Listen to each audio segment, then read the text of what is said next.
Now we're here together for the first time. Is that true? Should be like, Mark, Yeah, yeah. chopsticks. We should.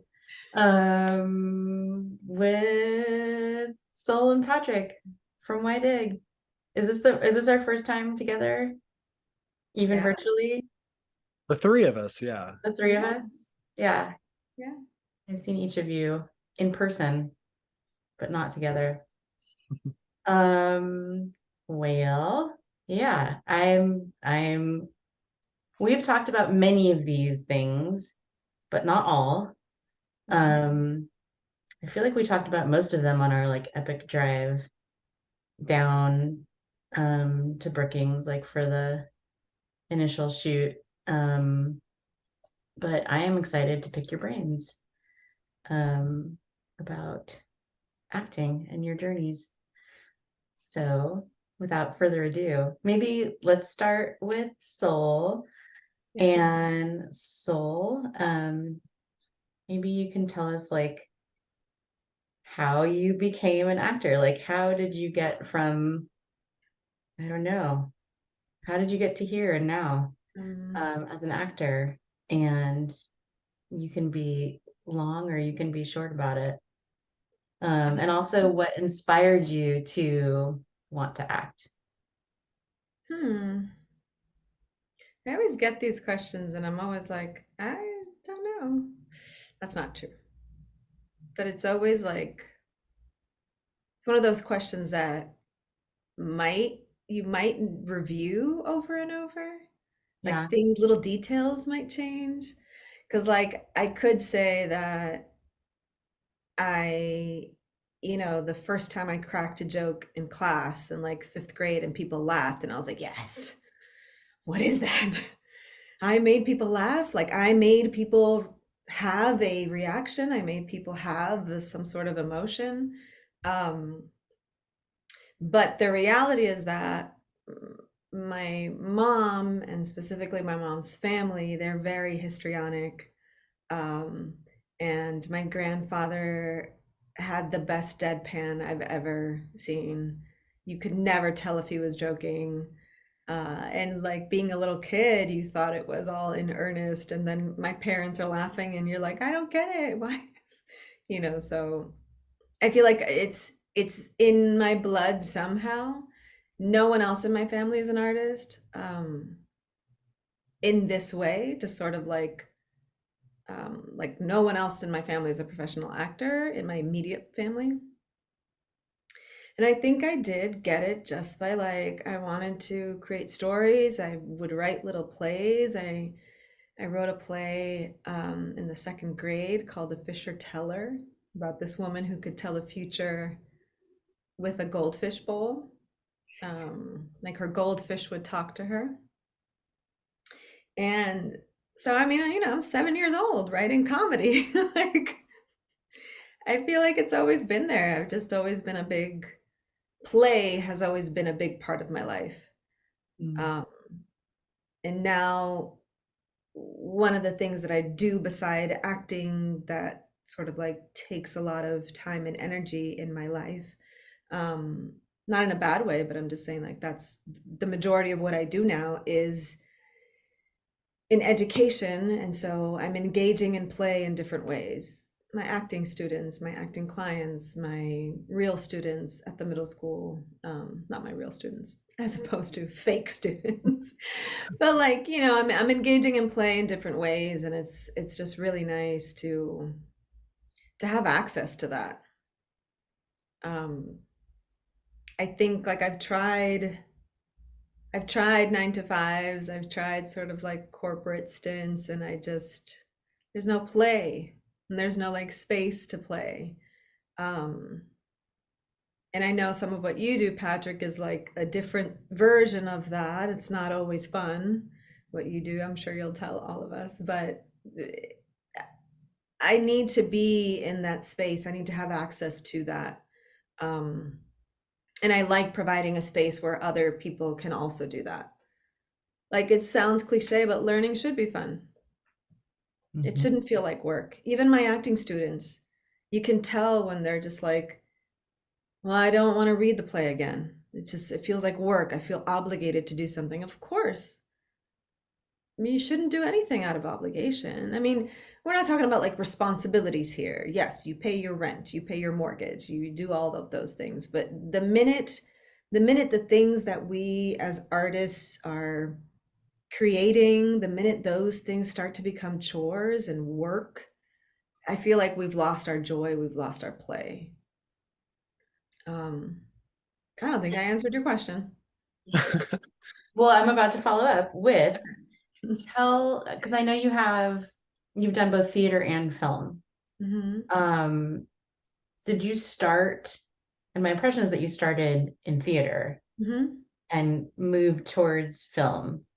Yeah, yeah, yes. So when I was 15, I decided I did a in my Spanish class in Puerto Rico, we were doing some like we were reading plays. And I think one of the group projects was like it was a group of three of you, and then one of person was the director and the other people were acting in it. And so I wasn't even in that homeroom. I was like a special guest. It was like my first top of show guest star. So I went into that room and I read the scene, and you know, people were like, "Oh, that was amazing." And I feel like then and there, I was 15 years old and I was like, this is what I want to do. So I decided I was going to go to school for theater.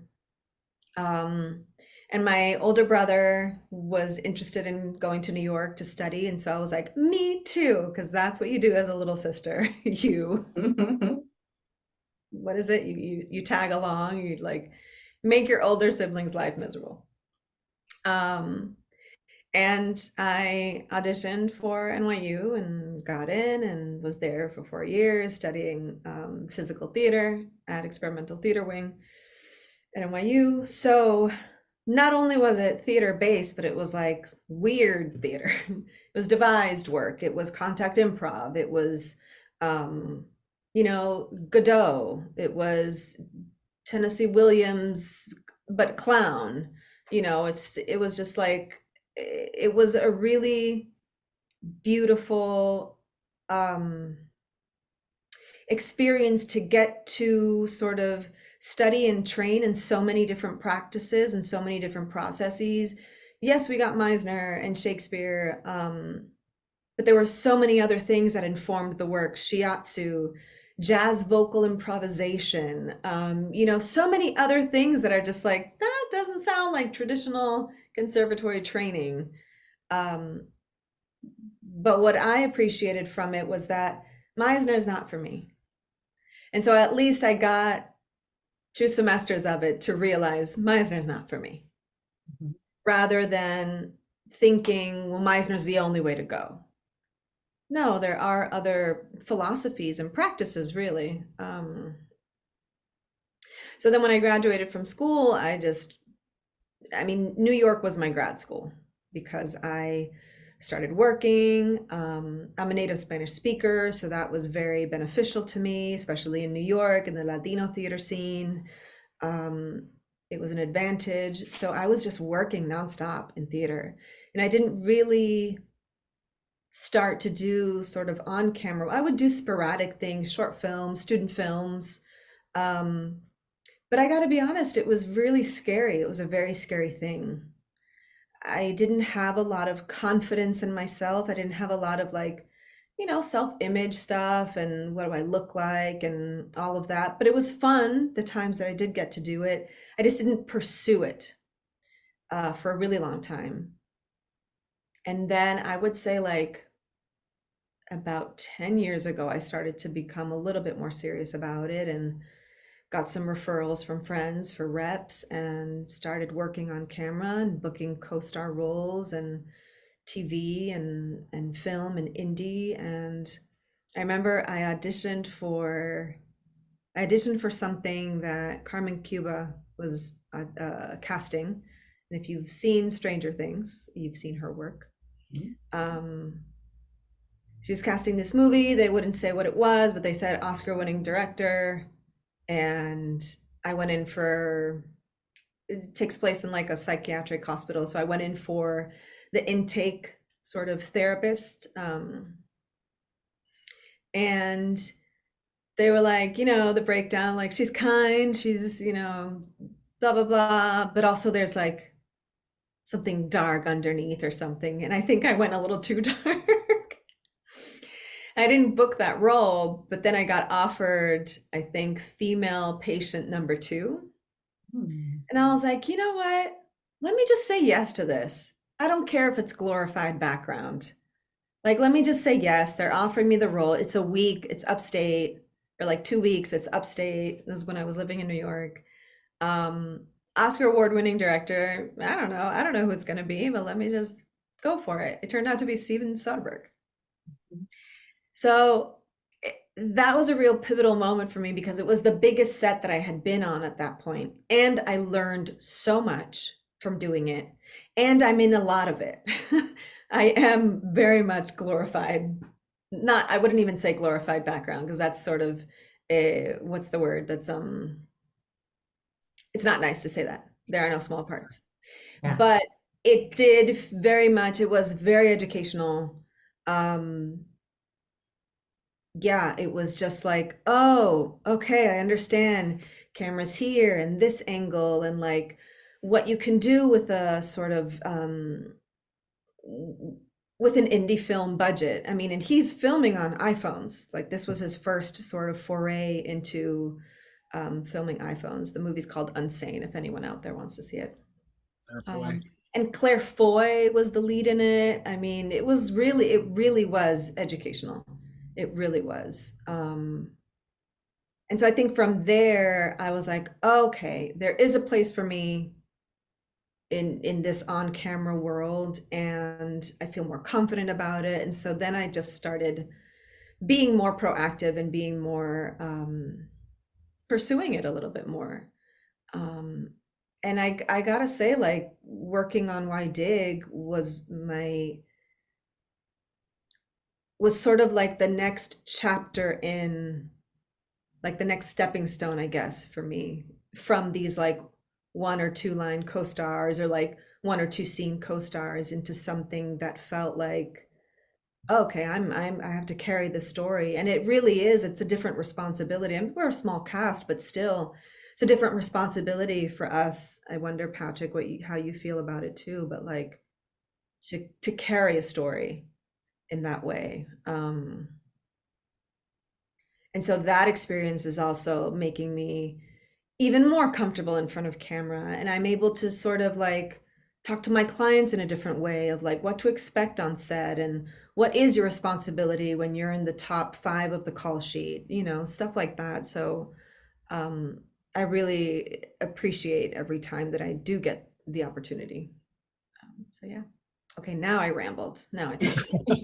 But it was so good. I feel like I want to just throw all my prepared questions out the doors so we can just like continue on this that thread. But maybe what we'll do is we'll go to Patrick and Yeah, I want to then hear we'll from pick up Patrick. on that thread because what blows my mind, sorry, Patrick.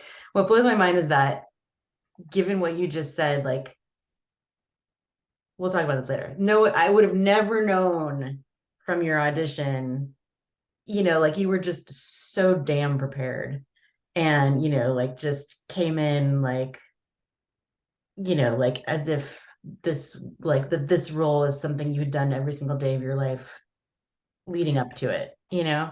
Yeah, But thank you. let's, I yeah. appreciate that. But I think the preparation, A, comes from my theater background, where you do have, right? You do have like, and Patrick knows we've talked about this, about like that theater sort of like the 2 weeks of table read, and you just get to just savor every morsel of every letter on the page. And so I think for me, that comes from that. And also I have been starting, I started a scene study class where I'm now teaching, I'm now subbing there. Um, that really shifted my perspective on how to approach the work, um, which is very, very internal and very, there's a lot of ease. And I think that's maybe what was coming through in the audition. So I'm glad you recognize that. Well, yeah. Well, yeah. Well, And, you know, yeah. Okay, Patrick, I will talk less. Patrick. But I have so many questions about everything Sol just said. I mean, I really want to see the The Fisher Teller. Fisher Tiller. I kind of think that should be a film in and of itself. I Okay, let's do it. make that happen. And I'm really interested in what you were just talking about the internalizing processing kind of thing. But I think my acting journey was kind of the antithesis of yours in a way, because I was very much the shy kid. I wanted to hide. I was Mhm. terrified of my own voice. I still very much am. I get all the time people at work wanting me to talk in front of committees or whatever, and I'm just absolutely not. I shake and I become petrified and I lose control of my breath. I can't do it. And I was always that way as a kid as well. But I found theater, and I found that I could, study a script and learn the lines and then get up on stage and say things and be someone else. And so the judgment coming at me wasn't about me. It was about this character I could separate myself from. And I just fell in love with that. And then from there, just kind of exploring the human condition. I tend to be a little bit antisocial, probably in a way. And so I oftentimes wonder why people do the things that they do. And so for me, it's fascinating to explore people that I would assume are very different from me, and then learning that they're not so different from me, Mhm. that their motivations, the way they act might be different from the way I acted, but I can understand why they acted that way based on how I study the script and the story and learn who this character is. And so I was addicted almost immediately to stage. That's where I started in like junior high. But I was also a huge movie fan at the same time. My mother and I used to watch old movies together. That was kind of our whole bonding experience. And then my parents paid for my college, which is very generous of them. And I was lucky in that regard, but they would not pay for a degree in theater. They said I had to do something that meant I would be able to get a job. So I studied criminal justice, which was kind of my second choice, because I Wow. wanted to be a detective or something, in that regard. And I minored in psychology and theater. And from there, I fell into children's protective services. And I did that for a long time in Texas and learned a great deal doing that. And eventually found my way back into a place where I had more time to do outside interests other than just work, and wanted to act and discovered that with film it's a lot quicker. It doesn't take so much time. You Mhm. can do it on the weekends and that kind of thing a bit easier. So fell in love with that, and then loved exploring the difference between theater acting and film acting, trying to center myself and come from the inside rather than being, a bit bigger and more physical as you can be in theater. And as soon as I discovered that, I threw myself into it wholeheartedly. I mean, if you look at my resume, it's like ridiculously long, because it's just, I wanted to do everything and anything. And it was such a great time of like exploration, because I was working on, no budget shorts and what have you. But it was such a great way of, whatever happens with this film, I can try different things. And if it works, it works. I will know if it works because I can watch it, you know, and I can experiment and grow from there. And yeah, I mean, I don't know at this point. I feel like it's beyond my control. Like I could never really stop in a way. And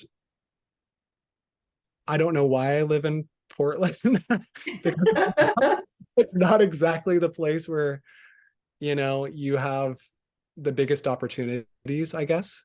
But I think you find your tribe in a way, and you find people who are interested in the same things that you're interested in, and you put your brains and your talent and your drive together. And I've been very proud of a few of the projects that I've done recently. Like I'm sure some people would not be in love with them, but I am proud that we came together and decided on something we wanted to make and made something that I consider solid. Um, and now I'm at this place where it's my turn to do that. So that's what I'm about to do, is try my hand at um, filmmaking as well, and we'll see if that's a good experiment or not. But yeah, that's all I can think of right now. I'm rambling, I know.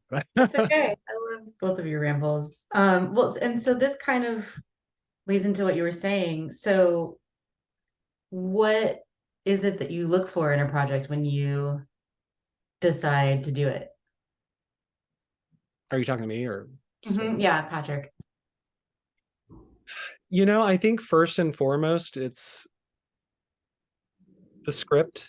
I'm very drawn to stuff that feels personal and important, and like someone is really trying to explore something about human behavior. I'm drawn to things that are different from what I'm used to doing. I've been pretty typecast in a lot of ways, so playing things that are more challenging, I'm always going to be drawn to. And it's always going to be who I'm working with as well. I like to work with good people, good, solid, kind, generous, honest people. What about you, Saul? Um, As far as like what do you look for in a project? yeah, I think same. And I was thinking, as Patrick was saying that, I was remembering the breakdown for this movie, for Why Dig, and how it wasn't just like she's a mom and a filmmaker and trying to do it all, full stop. You know what I mean? There was thought behind the breakdown. And for those of you who don't know out there, a breakdown is what as actors, it's sort of like a little bio of the character. That's what we see. Sometimes you don't get a full script, so you have the breakdown of the character, a little bit of information, and then you get your audition scenes, your sides. And I remember that the breakdown for this was so, there was such care. And so to me, it felt like, oh, these people know what they're doing. It's funny And because for then me, I you was like, read, this is long, too long. yeah, but it just felt like, I don't know, I felt like it was care. It wasn't just like, I'm going to write two sentences for each character and boom. I don't know, something about that felt like, oh, this feels like someone who's willing to collaborate, who has a vision about what this is. I don't know how to articulate it. I'm just saying that how do you decide what project to take on? I would even go further to like, how do you even decide what to audition for when things are sort of like some projects you self-submit on. Um, so yes, I just wanted to say that because it popped in my mind and I wanted to, it's a testament to you and to who you are and your essence, which is very, you take great care in your filmmaking and in your writing. You, Cambria. That's Um, hilarious. so I feel, how do I decide to take on a project? Look, I'm gonna be real. Please. It's gotta be a combination of, am I going to get, paid my worth? And I'm not saying I need to get paid this amount every day and I need all of these things, but like, let's value the fact that we're doing this. Um, so that could be a factor. Is the story, is the script, like, is it well written? Is it something that I am going to feel like I'm going to grow from, an experience that I will get to grow from? Is it something where I can sort of, come in and do my one scene and like, there's so many, I don't know, there's like so many reasons why I would decide to take on a project. I know projects that I don't want to do. Yeah. You know, I don't want to do things that feel stereotypical. I don't want to do things that feel like we're not pushing any sort of narrative forward. Um, we're sort of like staying in stories that have already been told without a new point of view. I don't know, there's got to be something that's activating me. Who are these people that I'm going to be working with and collaborating with? And I mean, I also like, hats off to Rachel Mossy, our casting director, because, Mhm. and I emailed her this, so I can say it, but I emailed her this after the audition, and I just thanked her for conducting like such a warm, open environment in the Rachel's casting process, because there are some casting processes that feel like I hold all the cards, I have all the power, you're just sort of cattle coming in, and it did not feel like that with this audition. So there are a lot of factors. There's the human factor, there's the story factor, and there's the, am I going to be valued in this way? I'll do a project for free if those other two things are solid, you know? So yeah. Yeah. Yeah. Rachel was amazing, so crucial. I'm so grateful to her and her team. And Kate, who ended up being our assistant director for part two. And that was a whirlwind of a moment. Casting, we were definitely less than 2 weeks out from production when you were cast, right? No more than two. Both of you. Both of us. Oh, I don't even remember. Yeah. Oh, I remember. It's true. Because I Like was like, oh my dear Lord, we don't have a cast. I lived through that. I remember. I don't know. I was in Cape Cod when I did the callback, so I wasn't even like Oh man. on West Coast time. It's amazing. Okay, well, and then so kind of to follow up on that, what did attract you to the role Soul of Spring? Or like, yeah, what attracted you to that role? And then also, like, did you think that you had things in common with that character? Or did you discover that you had things in common with that character that maybe you didn't think you had in common at the beginning? Yeah, tell us a little bit about that. Yeah, I think it's a little related to what Patrick was saying earlier about like sometimes it's sometimes there are characters that are more I keep wanting to say a flor de piel, which is, and I don't know how to translate that, but it feels a little bit more like on the surface.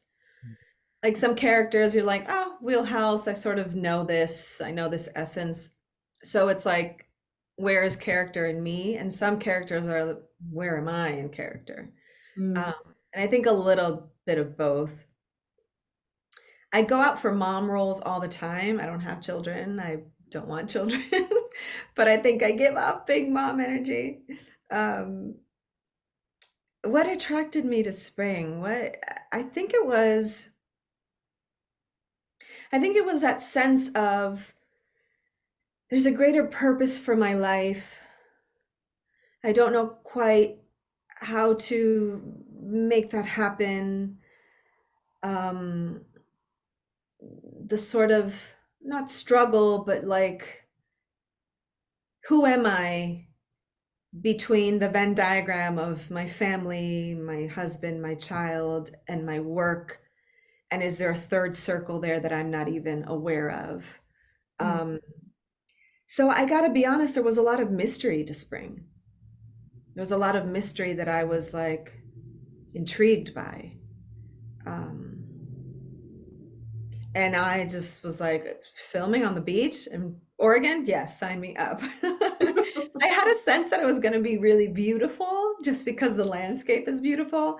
And I remember telling Patrick that, like, I think it's when we met for our like chat. I remember being like, I just found out a day ago that this is in black and white. I had no idea. So that's like, I'm notorious for that. I can be like in front of a very important casting director. I don't know who they are. Do you know what I mean? And that's to my advantage because that way I don't get nervous a lot and all that stuff. I don't want to know who people are. Um, but I think for Spring, I think there was a lot of mystery to her. There was a lot of like, there's a pull here, and also the way the story develops. That sort of like denouement of it, the climax and the denouement of it was really like, oh yeah, yeah. That's what we want to see, right? Is that struggle. We want to root for her. There's conflict. And then at the end, it's always at the very end. Isn't that like a screenwriting thing where it's like you keep them going until the last two, oh, what is it? Your characters can't be happy until the last 2 minutes of the movie. Then they get what they want. Um, but I saw that clearly, but within that arc, there was a lot of mystery that I was intrigued by. So I think that was it. I don't know. Nice. It's really cool to hear that reflected back. Just, at this stage of the game. Yeah, I'm always so appreciative of your reflections. And it's just always it's such a just strange experience to, I mean, this happened the whole time, but like just seeing, both of your performances throughout the whole time, it's just such a wild and wonderful thing, when you just to see your work interpreted, and the way that it grows, as a result of those interpretations, your performances, and just it's so cool that she seemed mysterious, because I think it's I think writing it, I didn't think I was like, oh, this is so like da, da, da, da, da. And then, you as the actor, as the reader of the script, like think there's mystery there, and then can like fill it in such like wonderful, surprising soul and Mhm. Patrick kinds of ways. Mhm. And it delights me Yeah. so much. Yeah, and like you just it just occurred to me, it didn't just occur to me, but like you saying that um makes me think of something that I talk about with my students, which is sort of like live in the questions more than the answers. And I Mhm. think that's what I was trying to articulate, the mystery of like, I don't really know all these other like bits about her, the little like nooks and crannies about her, but I think living in the questions is more exciting and more intriguing than like this is how she is and this is like black and white and absolutes. And I think it's more interesting to live in the question, to be like, I don't have an answer. Let me see what that's like. Yeah. Which is true for life. Like I don't have any, I don't know what's gonna happen tomorrow, but I'm just here I am. Here we are. So yeah. I got too deep too fast. Patrick, you go now. Shivers, uncertainty, the uncertainty shivers. That's what I'll call them. What about you, Patrick? Yeah, what attracted you to Clay? And what did you learn, if anything, from Clay and from the experience of interpreting him? For me, I think what drew me to the story first and foremost is kind of this relationship where, and this is so true of like all relationships, and I'm talking even relationships that aren't intimate, communication is so hard. Communication is ridiculously hard, no matter how close you are or how long you've been together. So to me, that was kind of the most important kind of thematic element through this. Is obviously they've been together a while, they have a child. That's the part that's kind of mysterious. We don't know much about them before this story begins. So obviously, though, they have history together. So a lot of the mystery is, why are they having so much trouble communicating and telling each other their needs? But that is so real and true for anyone who's ever been in a relationship. It's almost harder to tell someone you've known a long time what you need, because you've settled on, when we got together, we were these people and we had these needs and that's who we were. And we forget that we keep growing as people and our needs change. And then we feel like we have to stay where we were back then. And we're not that anymore. So that's what fascinated me about the story. And I love that they actually learn who they remind each other of who they are and where they're going there at the end. That's what I appreciated about the story. With Clay, I mean, I don't know. It was the wardrobe, admit it. It was the wardrobe that attracted you. I was gonna say it was that you had to like eat junk food to get a dad bod. well, eating It everything didn't I happen, wanted, folks. Spoilers, it did not happen. yeah, eating everything I wanted for as long as the 2 weeks before was wonderful. The shorts were amazing. Uh, like, but I also love people, like characters who think they're very obvious. I love flawed characters. I love people who, like Clay, everything I read from the script, and you can tell me if I was wrong, Cambria. Clay thinks Clay is very obvious. Clay thinks Clay is telling you exactly what Clay thinks or needs or wants, and Clay really isn't. I love those kind of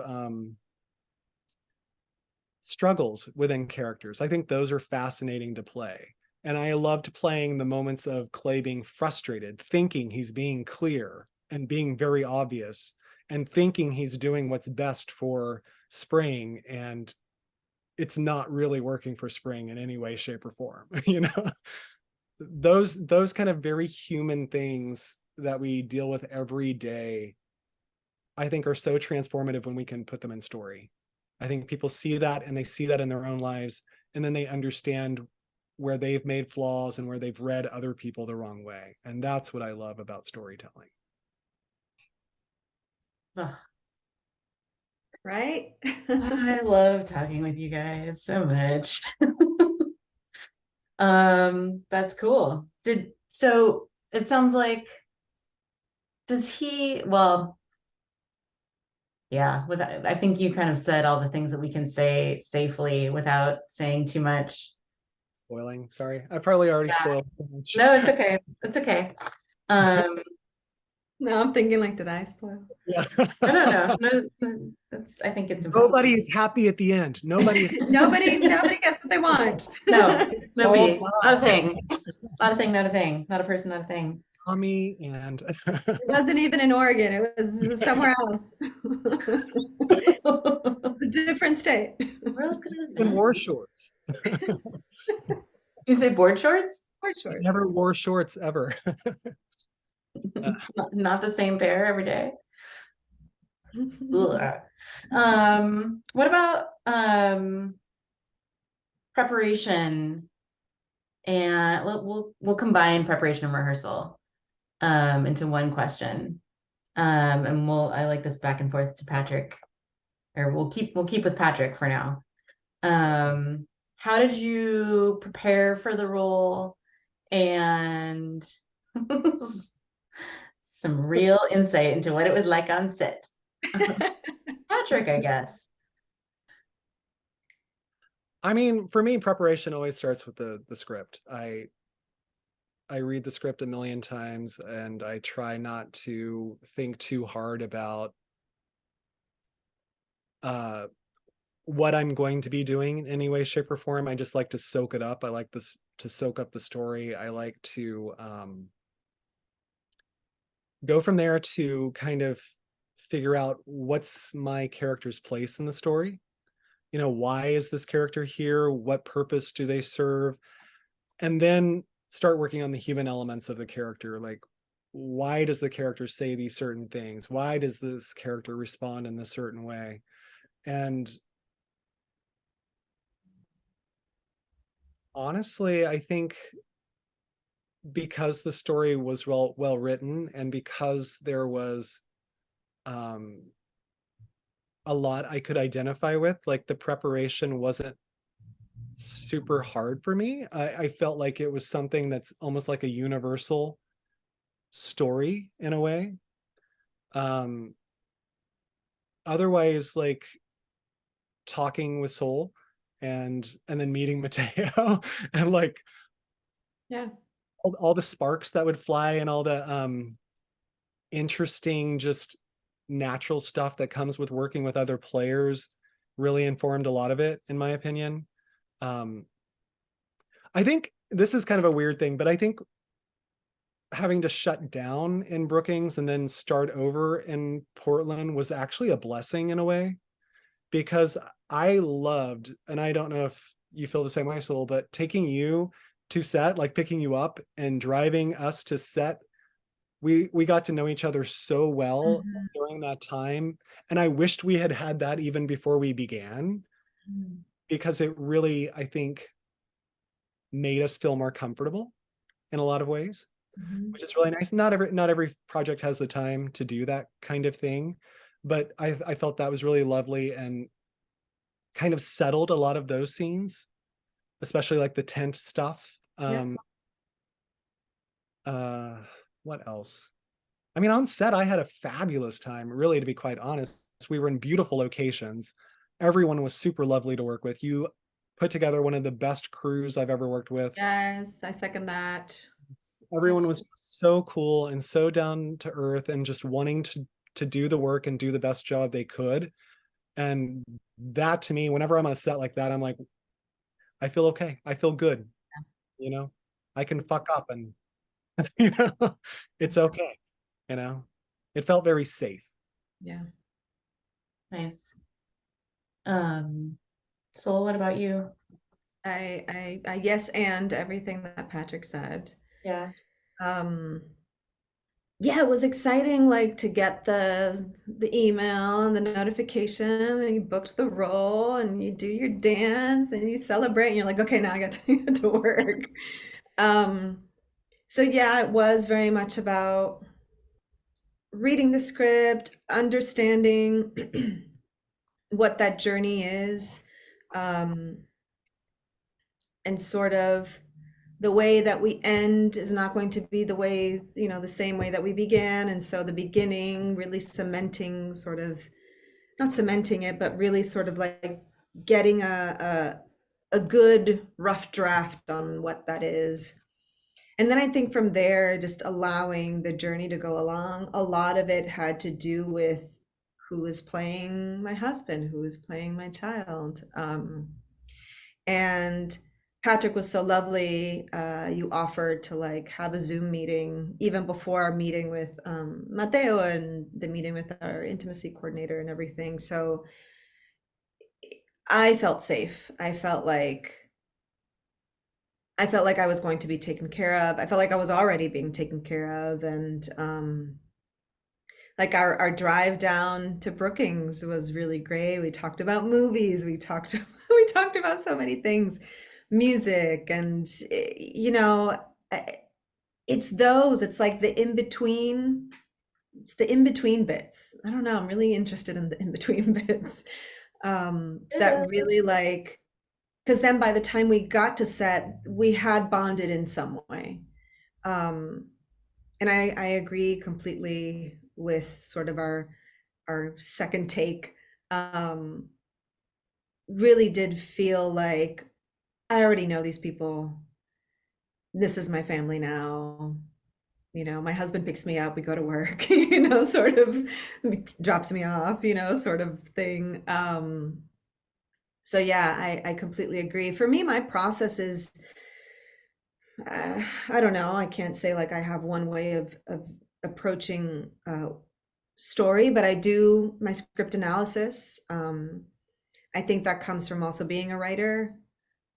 We talked about this, Patrick, of like you do see things differently. And for me, like every period and every comma and all of those things are important because you, Cambria, spent time thinking of those things. And so it's not necessarily like this period needs to be, a period at the end of the sentence. It's more of like, how is this landing on my instrument, sort of thing.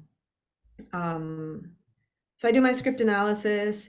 For me, it was also important to know what the shot list was going to be, because as opposed to working on a play where you have an idea that we're gonna rehearse this, top to bottom, first scene to last scene, um, with some exceptions, of course. A film might not always be shot in sequence. And so for me, it was really important to know that if we were going to work on, if we're going to film, we're going to shoot scene 7 and then 13 and then back to 8 and then, 10, 11 because of location, I wanted to make sure that I knew the story inside and out enough that I knew where we were coming from and where we were going. Which is important because every scene should have that momentum. Every scene has a beginning, middle, and end, sort of. A lot of it was also informed by location. And I second, and I want to reiterate that it must be one of the best sets I've worked on in terms of who was on crew. We had a lot of female identifying folks. We had a lot of non-binary folks. We had a lot of BIPOC folks. And I felt very safe in a way that I had never felt before on a film set. I felt very taken care of. And I think the reason why we're talking about safety or safeness, I made up a word, in this way is because when there is no safety, you can't play. Your instrument is not, you're not going to go your full effort. Do you know what I mean? So I just want to say that it is important to have those on-set experiences. Yeah. Yeah. And even though I might not have like articulated it in that way, beforehand when like putting together the crew, in particular, like it makes total sense that you would need to feel safe in any situation in order to be able to play and be kind of your, freest, safest feeling self. So that's wonderful to hear and wonderful that it felt like that. And, having been there too, I felt the same way. And maybe kind of, since you both mentioned meeting Mateo Taylor, who plays Elio, your child, maybe we can kind of leap to a question that I had, which was like, what was it like working with him? Just like kind of working with a child. He was, I think, 9. I think 9, maybe 10. Yeah. Playing, a 9-year-old. Yeah, Sol, have you ever worked with a kid actor? And pretty closely you worked with him. Yeah, what was it like working with Mateo, and how did, having like a scene partner who was as young as he was affect any choices you made? Yeah, what was that like? I have worked with children before. Like I said, I go out for moms all the time. And I mean, it didn't affect, I wasn't thinking of it any differently than I would think of meeting Patrick, just because there's that human factor of, I don't know this person. I don't know how they react. I don't know how they sound when they get upset or frustrated. I don't know these things about them. And it's exciting to get to know that. And it's also part of what we do is just allow those reactions to land on us. And then now I'm reacting to what you said, and now you're going to react to what I just said. And so it's just like, that's part of it. Meeting Mateo, I think we first met on Zoom to do our read, and that was just a delight. I think his little sister made an appearance or something. But like, here's the thing about Mateo, he's an actor. He's an actor. And that was like, I was like, oh, this kid's got it. We're good.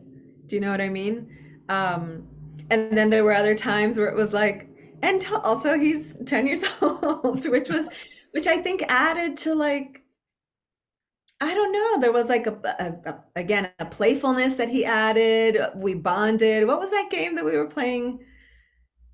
He made up like his own sort of like would you rather version, like a version of would you rather, but it was like Music. winter or summer. And then Oh, you had to, right? And then you had to like answer. And he said that it was a game that he would play to bond on set. Like this kid is like ahead of his time. Um, Yeah, he knew how to play for sure. yeah, he was great. I mean, you know, I think there's a lot that we can learn from younger folk in general. And I don't know, I thought I'm remembering now that one of the first scenes that we shot with him required like what was it? Was it like the sunscreen one? It required something that we were like, we're in it. We're jumping in. Um, so him putting his back on me? yeah, yeah, yeah. And just to watch him sort of like slowly be with each take that, you know, like which each like half hour that would pass, just slowly, he was building belief in us as a family as well, Mm. if that makes sense. And then, you know, and then that was it. We were just a family. He was really good at being a kid. You know what I mean? Like he was really good at being a kid on and off camera. So it worked. It was great. My favorite thing was Soul, you and I were talking when we were between takes one time. We were like, we need to be more like Mateo. We need to say what we need because Mateo will say exactly what Mateo needs. See, there you go. Yeah. Yeah. Um, yeah, what a he did such an amazing job. Such an amazing job. I'm about, you know, I've been working on the rough edit and there's just a wealth of magical performances all around. Um, and even, you know, even yeah, I remember sometimes like maybe I would feel like a little frustrated or like, you know, crap, we're on like whatever number take and like I don't know what I was looking for at the time, but now seeing it I'm like, oh, we got that. Like, you know, it is so there and his eyes are just so revealing. So Mhm. revealing and they're yeah, he did a really wonderful job. Um, as I'm as I'm kind of like, oh, fifth take leads me to my next question, which is, what was it like working with a first-time narrative director? Hey. Well, okay, I just want to jump in because this is a testament to you and who you are, Cambria.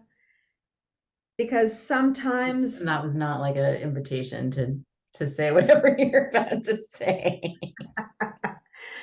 listen. Yeah. No, this is a testament to you because sometimes in those like fifth takes, Patrick or Patrick and I would also jump in just to sort of like, because we've both worked with children before and in educational settings. So I feel like we were all sort of like, how can we support? Maybe maybe he's not understanding this way of it, but maybe if we talk to him from this angle of the scene or like from a more technical thing of like, okay, count five and then at that moment, I don't know what it was. I'm making things up, Right. but it's a testament to you that you allowed for that collaboration and that you weren't like, this is my film, I'm the director, I know what I'm doing. You were very much like, oh, I didn't see it that way. Thank you so much for stepping in. Or like, oh, I never thought about that. Let me corroborate with Ben and Camera and see if that, you know. So I feel, and granted, I think Patrick has way more experience on camera than I do, but I feel like had I not known that you were a first time narrative filmmaker, I don't know if I would have been able to be like, I don't know if I would have been able to pick out what what that means. Like, do you know what I mean? I felt like you ran your set very well. You had great presence. Um, so yeah, I don't know if there was anything where I was like, she doesn't know what she's doing. Right. Okay, well, maybe I can rephrase then, or maybe Patrick has a different answer. But I can rephrase and say like, what are like some qualities that are in a director that like work for you, and what are maybe some that work less well for you as an actor, as a collaborator? Patrick. Oh, thought you were gonna go back over. You go. Uh, well, first and foremost, I do want to say, like, as a first time narrative director, I was kind of astonished by how well you did. Like, I mean, it kind of blew my mind because you had such a massive crew. And then, I mean, not a huge cast, which I think is helpful, but there were just so many moving parts. And as someone who's about to try to do this myself, I'm keeping my crew so small because I'm terrified, you know, of being in charge of all these people, that terrifies me to a degree. And I think you were astonishingly cool and calm throughout. I loved that you never shot down ideas. I loved that you were open and receptive to everyone's ideas and you wanted to process their ideas. You never ever were demeaning or rude, which often happens on sets. And I think that tends to come from a place of time constraints and pressure and that kind of thing. And I never felt that in any way from you. It felt like a place where we could explore and play. And so that leads into what I love in directors is someone who is open to ideas, who is open to discussing things. I also understand that there's time constraints, and I understand, that maybe that needs to be a conversation of, yes, you're welcome to bring your ideas, but there's going to be a certain point where I just have to say, we can't talk anymore. We need to shoot. I love a director who is vulnerable and open and honest and says, I need you to move from here to here because the lighting and the setup would be really challenging to move over there. So can you find a reason that your character would move over there? Just tell me that, and I will find a reason for my character to move there. I think so often, because there's so many people looking at a director and so much pressure to be in charge of everything, they feel like they have to be very demanding and very commanding. I just muted. I just muted. Did I just mute you, Patrick? You did. Are you I telling me to muted shut you. up? I was I trying will to hide shut up now. myself. I was like, you know what? He's done. Let me talk again. I'm sorry. I was trying to like hide myself. I was like, why am I on camera? That was amazing. That's all I had to say. I'm sorry. Hold on. Spring does it again. Shut up, Clay. No, you were talking about challenges you, but not in a demeaning way. Right. I feel like there's a lot of pressure with directors to feel like they're in charge and to be the boss, Yes. to be commanding and demanding. And I love a director who can stay open and receptive and want to make everyone, crew and cast, feel very comfortable and like they're seen. And I always felt that way with you. So thank you. Yeah, I agree. And I think the advantage that you have or that you brought to this experience is that you are a documentary filmmaker.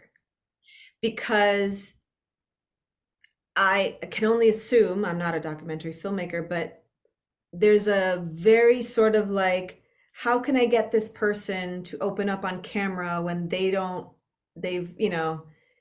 it's very nerve-wracking to be on camera when you're not used to it.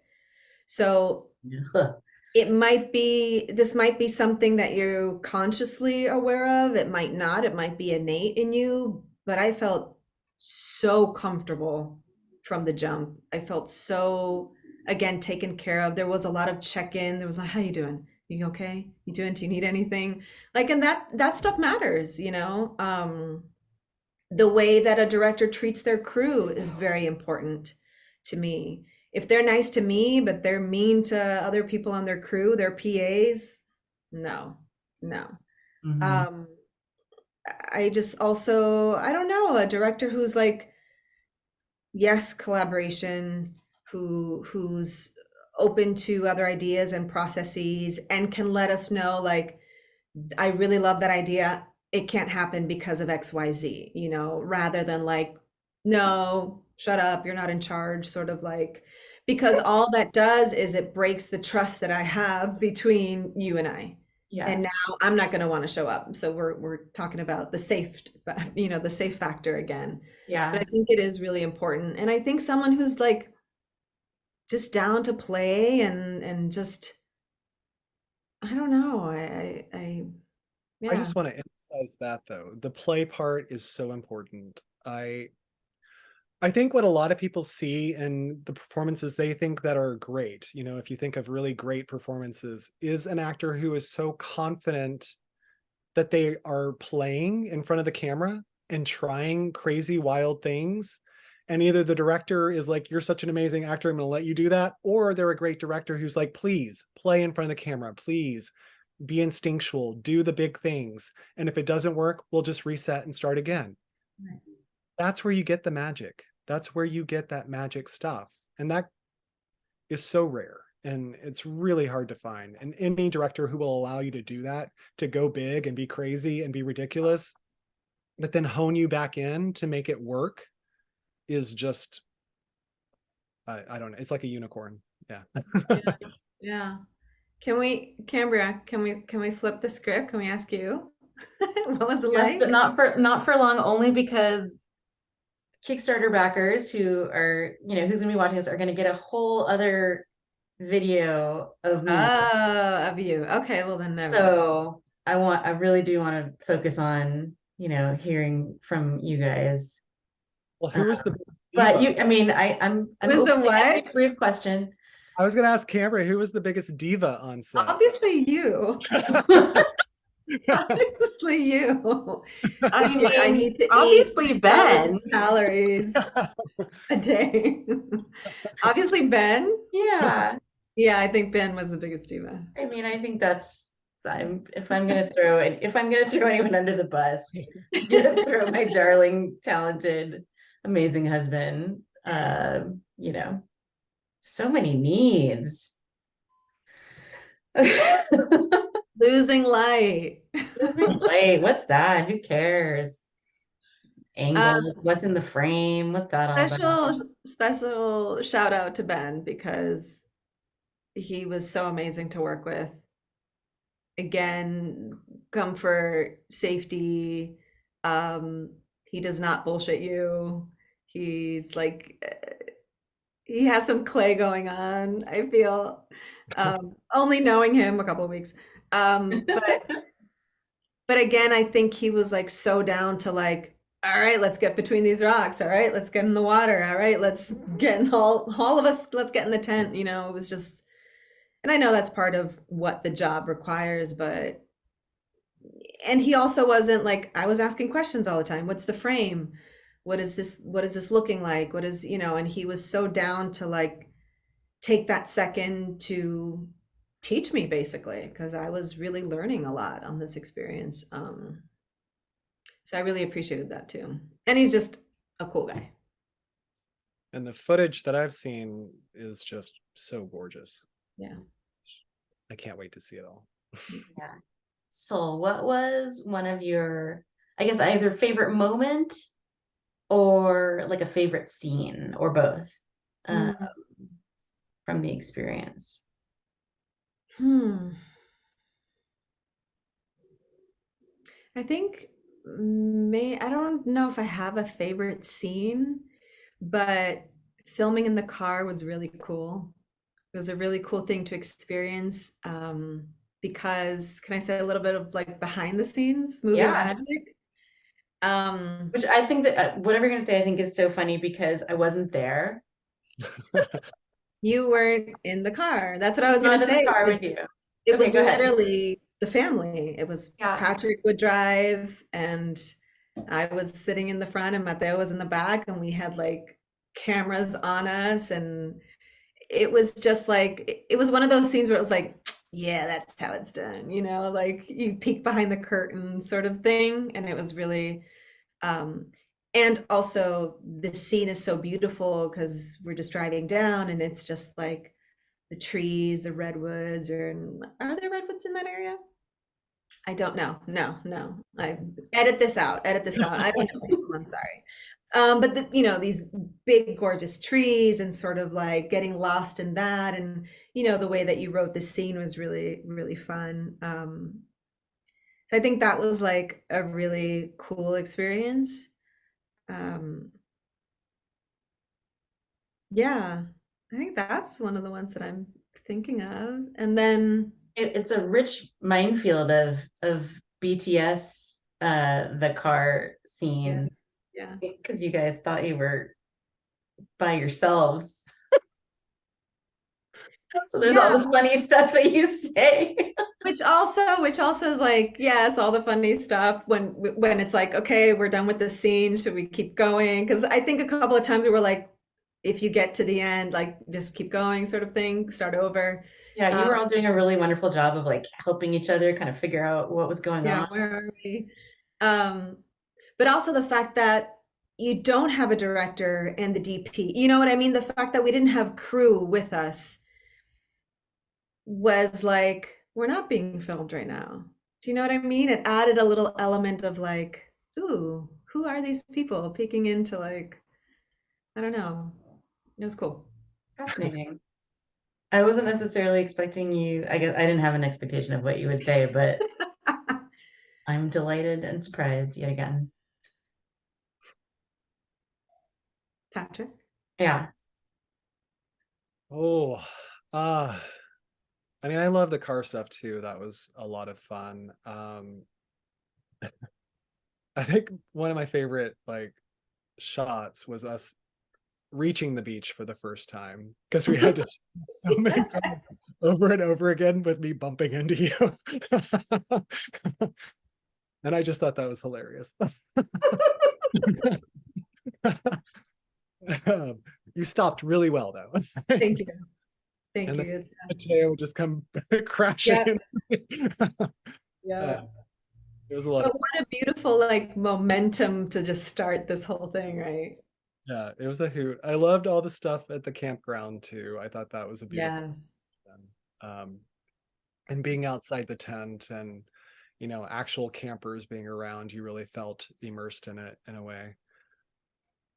I'm curious because I think it's so special that you're both writers, in addition to being actors. Um, and so I'm curious, and Soul, we'll start with you for fun. Like how your writing informs your acting and perhaps vice versa. Hmm.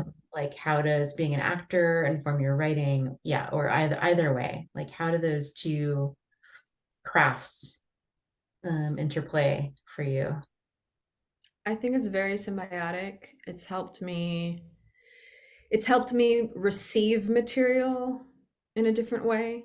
Um, Whereas maybe I would have been judging the writing, or I would have been like, this Burger King commercial is beneath me, sort of thing. You know, it's like now I have more compassion for any script that crosses my desk because I know how hard it is to sit in front of the blank page and, you know, attack it, go at it. So, um, it's made me being a writer has made me a better actor because I'm reading story and I'm reading script through that lens of they've thought about this. Because I know for me, I've thought about this scene and that word, and no, it shouldn't be that word. It should be this word. Oh, that's more impactful. So I view it in that way. And in my writing, it's funny because I don't write the way that I act, I guess.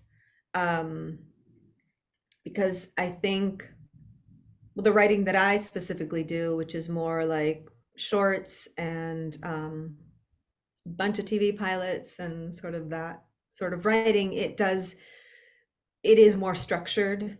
It follows a little bit more of a traditional structure. And so in my own work, I don't think of acting as like I have this objective and I need to meet it, because as a human, I don't talk to Patrick being like, this is my objective. I'm going to get Patrick to like me. I'm just inside. I'm just like, I hope he really likes me. I hope he doesn't think I'm weird.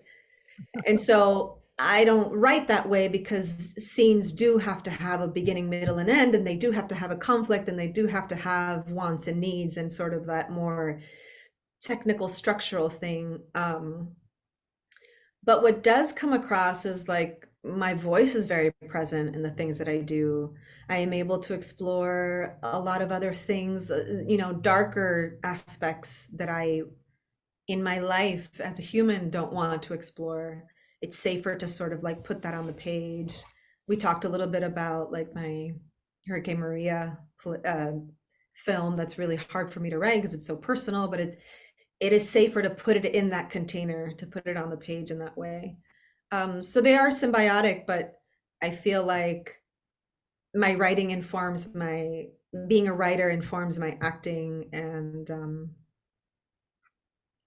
being an actor seeps into my writing a little bit, if that makes sense.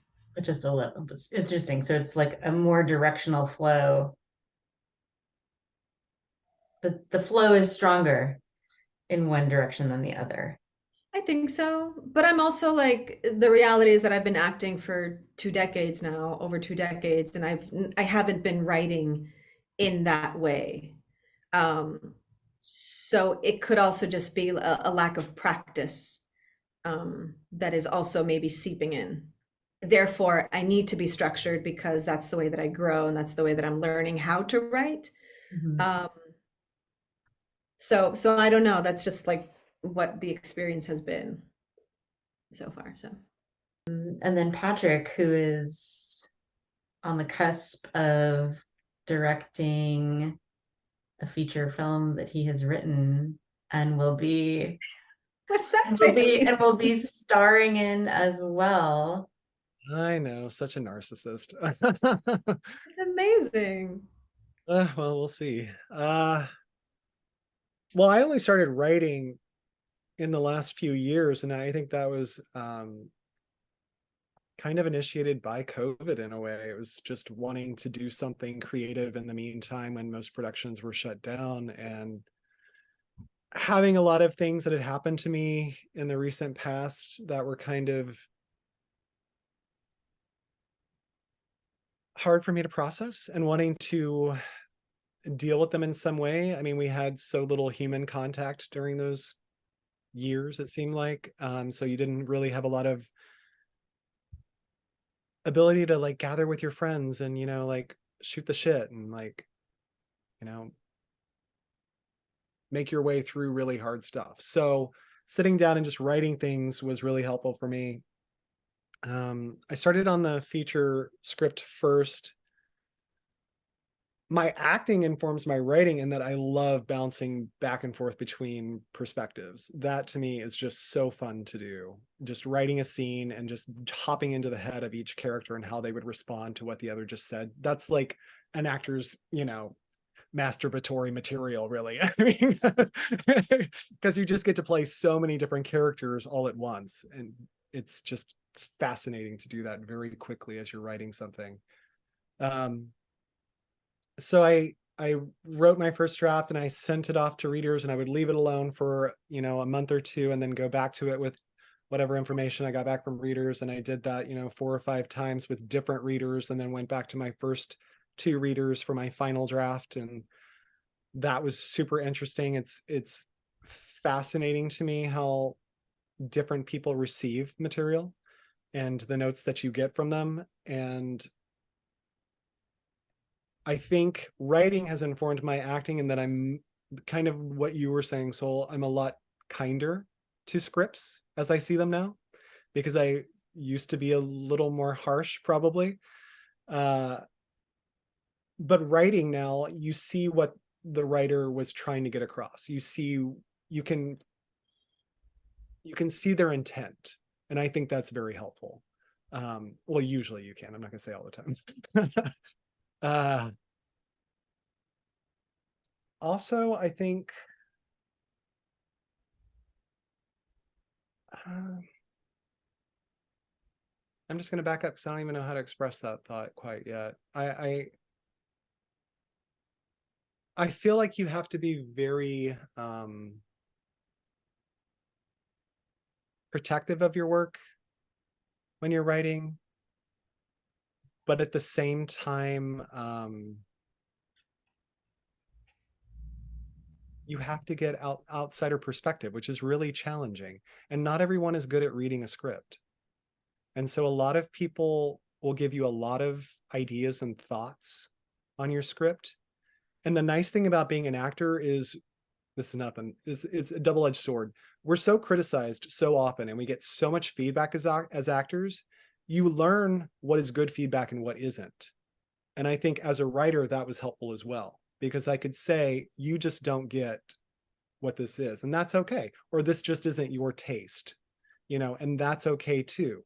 But being a reader is actually a skill. Like, you have to be able to look at a script based on just its own individual merits and then give feedback. And that's a very different thing. People want to give you lots of ideas and lots of advice, and that's really not a reader's job. A reader's job is more about telling you, I didn't understand this, or it got dull in these moments, those kinds of things, which is a very different kind of take on reading a script. Correct. I agree. I agree. Yeah. And we've touched on this, but I'm just gonna ask it anyway because I think it's such an important question. Like, what keeps you motivated as an actor, just to keep going? We're all artists doing this, and it's so hard.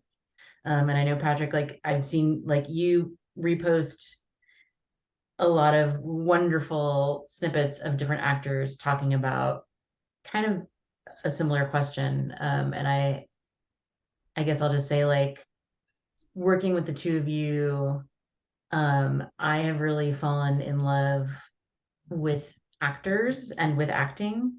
Um, and so, and I've been advised that it's a good idea for a director to take an acting class, which I one day will be brave enough to do.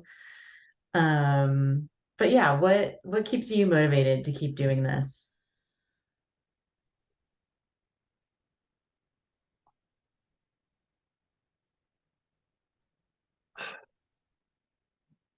I think the last few years have been probably some of the hardest years of my life, just with things that have happened around me and to me and that kind of thing. And just everything that's going on in the world, it can feel paralyzing and suffocating in a way. The only thing that really keeps me moving forward with creative stuff is, I do believe that story has the ability to change minds. I think of I was on a film set when I don't know if we should get political, but when Donald Trump won. And Soul disappeared again. I think she'll come I'm back. here. I just have to plug in my computer. All right. I was on a film set, and he won, and everyone was so depressed. And I remember talking to one of the producers outside afterwards, because we were getting drunk and terribly depressed, and she was really feeling it. And I was like, you know what? This is when we go to work. This is when we tell our stories. This is when we work on trying to widen people's experience, their experience of other people. We tell stories that they're not familiar with, and we hope that they then can identify with and see the human connection in people that are very different from them. That to me is the most important. And that's why I think as I get older, moving into not just acting, but also telling stories from my own perspective feels more empowering to me. So that's where I'm kind of, not that I wouldn't work on any project that wanted to pay me, a good sum of money and was with good people and great, material, but I am more focused now at this stage on telling stories that I feel are important and that are very personal to me. Yeah, I agree. March of 2020, I was doing a play reading that we had spent a week plus rehearsing and sort of like really digging into the script before the reading, and the day of lockdown in New York. And we did our reading to like the 5 people that showed up. And after that, that's it. I didn't see anyone else except my husband for, a couple of months. And New York got hit really hard by COVID. We used to live up in the Bronx, last stop on the 1 train, and they had started blocking off Van Cortlandt Park to do the makeshift hospitals or the makeshift clinics or something. And I remember thinking, they came all the way up here. Central Park was full, like all the other green spaces in New York.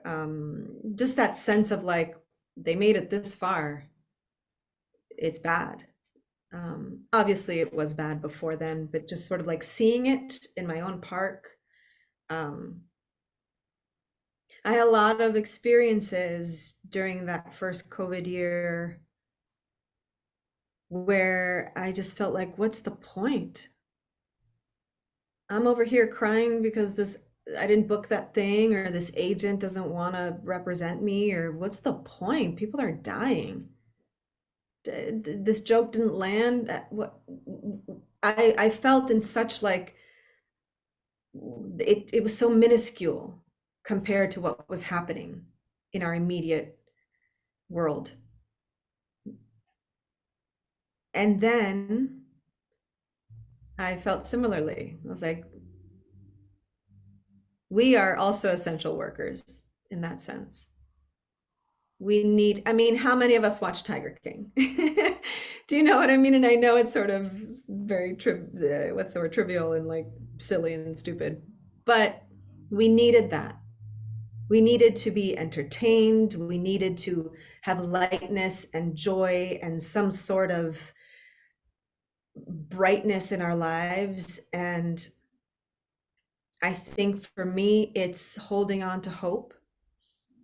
I think actors and sort of like our career as actors, the trajectory can feel very bumpy, can feel like it takes forever. It can feel like your dry spells are getting longer in between projects, and you can sink into despair pretty quickly. Also, it's an industry that's set up very with a lot of competition. So you're building up your resiliency and you got to be thick-skinned and all of that stuff. And I think it's deeper than that. I think it's not losing hope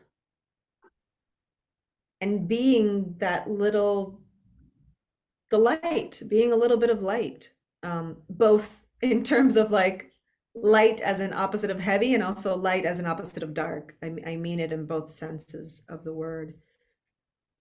And now for me, I'm the same. I'm an actor through and through, and I will continue to be an actor. And whoever wants to book me on a role, please reach out.